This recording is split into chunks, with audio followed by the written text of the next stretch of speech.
நன்மை தீமை இந்த இரண்டையும் ஏற்றுக்கொள்ள வேண்டும். அதுக்கான ஒரு சிறிய கதை தான் இது.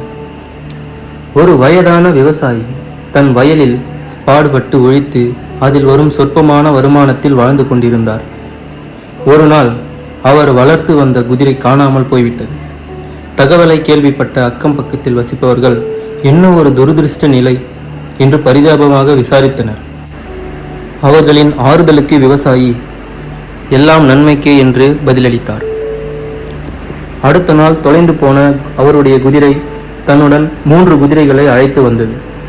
இதை ஆச்சரியமாக பார்த்த அக்கம் பக்கத்தினர், நீ ரொம்ப அதிர்ஷ்டசாலி, இப்போது உனக்கு 4 குதிரை கிடைச்சிடுச்சு என்றனர். தனக்கு கிடைத்த அதிர்ஷ்டத்தை பெரிதாக எடுத்துக்கொள்ளாமல் மறுபடியும் எல்லாம் நன்மைக்கே என்று கூறினார் விவசாயி. ஒரு வாரத்திற்கு பிறகு விவசாயியின் மகன் குதிரையை வேகமாக ஓட்டிச் சென்று தவறுதலாக கீழே விழுந்து காலை உடைத்துக் கொண்டார்.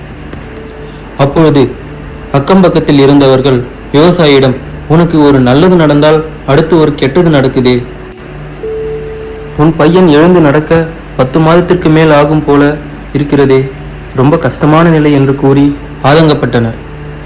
அப்பொழுதும் அந்த விவசாயி பெரிதாக வருந்தாமல் எல்லாம் நன்மைக்கே என்று பதிலை கூறினார்.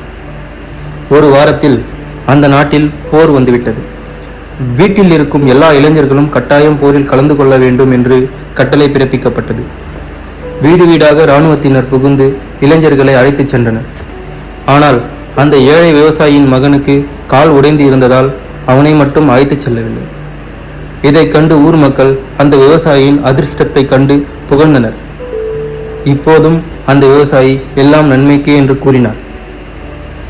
அந்த விவசாயி ஒவ்வொரு முறையும் கூறும் பதிலை கேட்டுக்கொண்டிருந்த அவருடைய நண்பர் அந்த விவசாயியை பார்த்து, உனக்கு நல்லது நடந்தாலும் கெட்டது நடந்தாலும் எல்லாம் நன்மைக்கே என்று சொல்கிறாயே, ஏன் என்று கேட்டார்.